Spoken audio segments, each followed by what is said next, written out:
वालेकुम। आज तुहानू मैं चिकन चीज़ सैंडविच बनाना दसनी है भी किसा बनते। बहुत आसान, बहुत टेस्टी, बहुत अच्छे, बहुत मज़ेदार होंगे ने। ते ए अफतारी दे वक्त भी बंदा खा सकदा, अफतारी तो बाद भी खा सकदा। ए ब्रेड इन्हां नू साइडां तो ना वो किनारे कट लेने। ए ब्रेड ए चिकन एक पीस सीना ओ जेड़ा तो अद्धा ओ ओनू मैं छोटा छोटा कट लिया। देखो छोटा छोटा कट लिया। ए लसन भी बरीक बरीक कट लिया। ए हरी मिर्च भी कट ली। ए हल्दी, ए काली मिर्च, ए सुरख मिर्च, ए नमक हफ्से जायका जिन्ना कुछ पाना होवे। ए शिमला मिर्च, ए चीज। आओ तुहानू मैं बनाना दसा चिकन चीज सैंडविच।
देखो ये घ्यो लाजमन लगना है।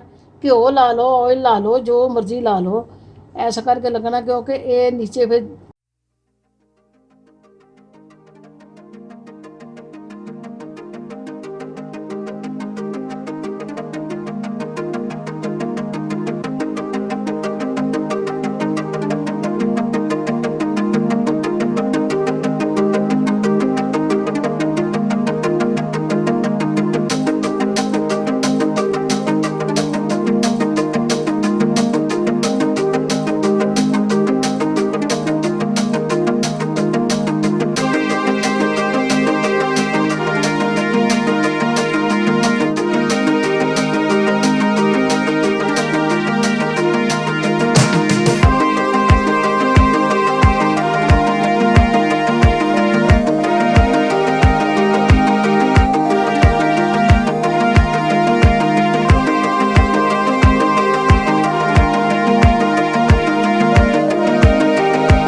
बिस्मिल्लाहिर्रहमानिर्रहीम। ए देखो मैं ना ए सैंडविच जो ना मशीन च रखन लगी।